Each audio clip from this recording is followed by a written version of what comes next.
I'm not demented, that I know that I'm wearing a mask. And I'm not blind, which means I know that most of you are wearing one as well. The point of the mask, so we can get past it, is because personally I feel that we focus too much on the messenger and not on the message. For instance, Oprah is a great humanitarian. She went through the trouble of putting out a magazine. And who's on the cover every month? You see these people on the television donating money, and the biggest thing on the check is their name. This is not a popularity contest. I don't see 72 people when I look up. I see thousands. I see your friends, your family, your neighbors, your coworkers, your classmates. Everyone who would notice a dramatic change in you tomorrow, hopefully because of what you heard tonight. Let's get back to why we're all here, both theoretically and literally. I have a few one-liners of my own, much like the comedians. They might not be funny. They're not really intended to be. Let's be honest. Most of the comedians, they come off stage and two big things. One, a lot of what they say isn't really true, and I guess there's humor within that. And number two, most of the people up on stage leave wondering what you thought of them. But my concern is only that I caused you to think. This is called quick wit. It's against the law for you to scar someone's face to the point that their friends can't even recognize them. And it is illegal for you to stab someone in the chest with a knife unless they pay you for it, because that's called cosmetic surgery.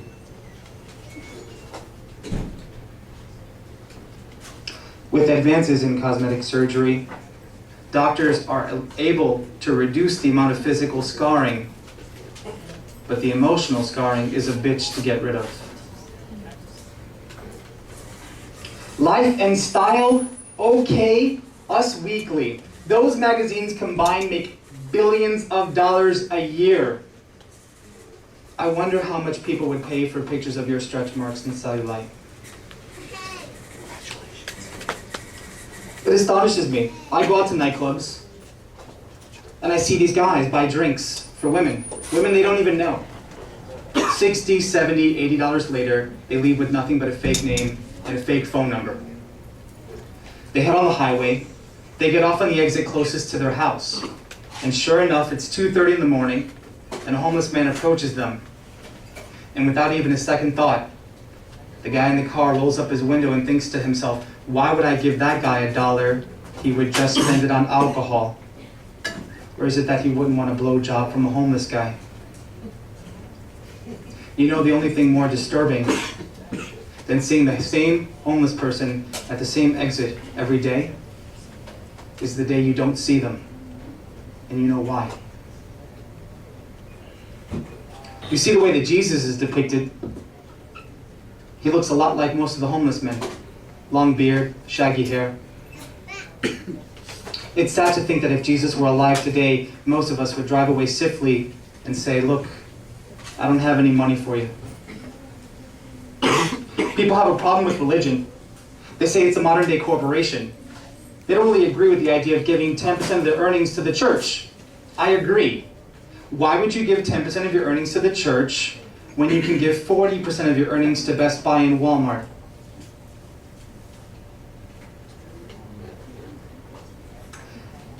Consumerism.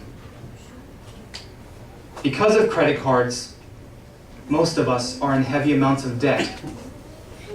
Just think, before credit cards, we were broke.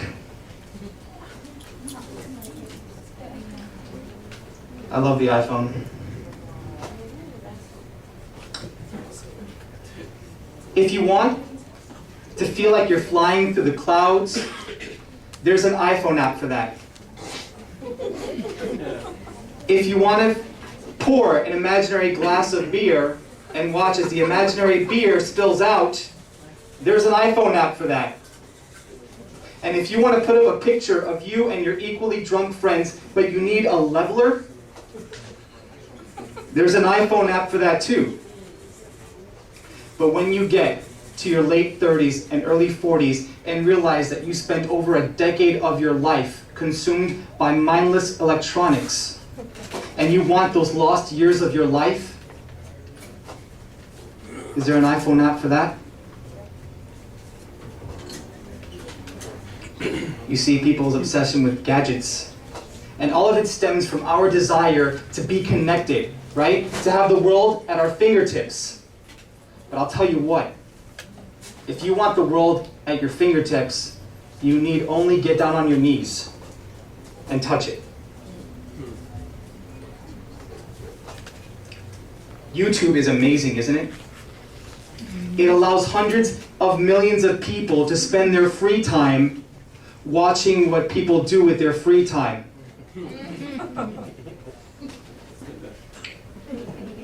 No wonder volunteering is so difficult to get people for.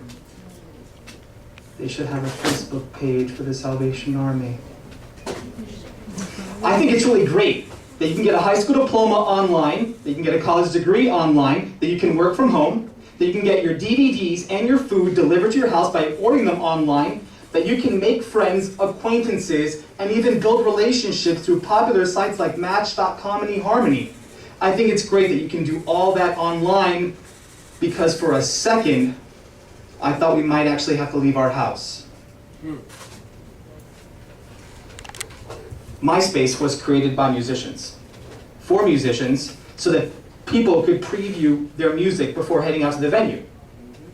Facebook was created by college students so they can keep in touch with their alumni. And yet there are hundreds of millions of people on MySpace and Facebook that have never played a guitar with strings and have never even made it to a college campus, let alone through it. So I'm going to create a new website, and I'm going to call it retards.com. You don't have to be retarded, but it certainly helps.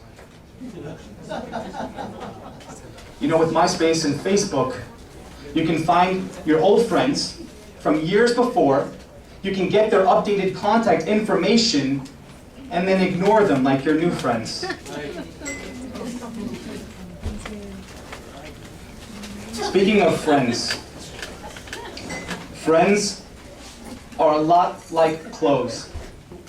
It doesn't matter how good they look. What matters is how comfortable they feel when they're close to you, and that they're able to last for years. You know, there are some things that are just too gruesome to witness. Open heart surgery, emaciated children dying of hunger, or 20 people being executed. Far too gruesome to witness. Unless you put it on TV, because then everybody will watch it.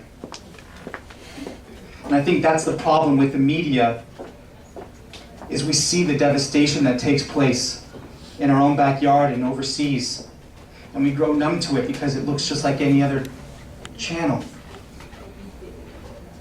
Because there's a monitor between you.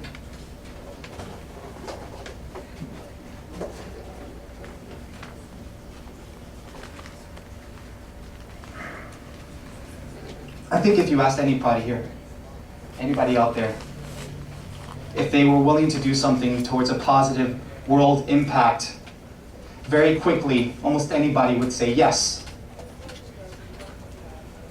But if you ask that same person, can you tell me the first and last names of 6 of your neighbors? I don't think most people would be able to answer that. See, and then I question, how in the world can any of us work towards a world change if we don't even know our neighbors?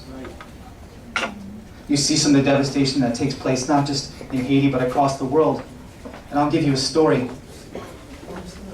I loved when the hurricane came. Any one of them. Because the power went out. And it's nice to know that in a world without power, we're not powerless. I met all my neighbors. But with the modern conveniences, I ordinarily would not have done that.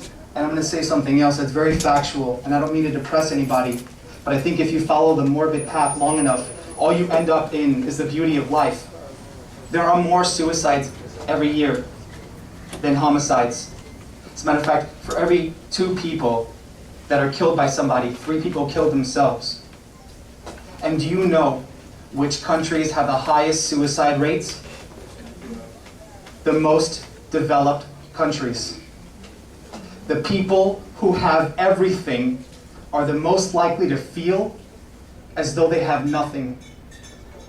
So as you look at the cameras and you see what goes on in the news, don't feel bad for Haiti or for Africa or for any other place that is quote unquote deprived.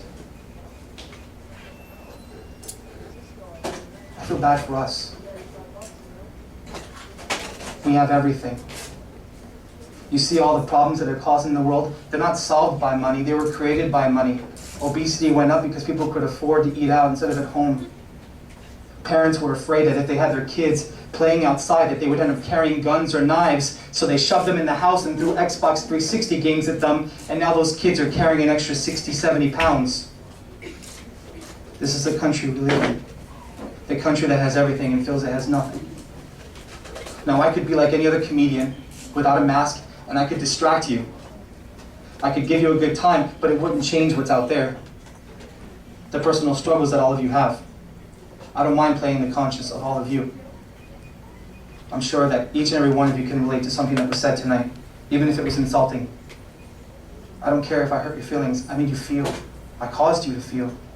And in a society where even the cars that drive beside you are trying to distract you, thinking and feeling is such a rarity. So I'm going to put the microphone back on the stand, as anyone would when they're done. And out of respect, courtesy, or just appreciation that I stopped talking, you would feel compelled to clap. But I'll tell you what, you take those 2 hands and remember how amazing they were before they held a cell phone and car keys. Remember how driven you were before you had a license to drive anywhere. Take those 2 hands, build something, create something, fix something that's broken, thumb through your cell phone, call that friend that you would love to get back in contact with, but you just can't figure out why you haven't called. Take those 2 hands and do something amazing with it, because the praise of an applause, I don't want it and I don't need it. If I was worried about popularity, I'd be showing my face. I'll put the microphone back on the stand, and please understand that your silence is your applause. Thank you.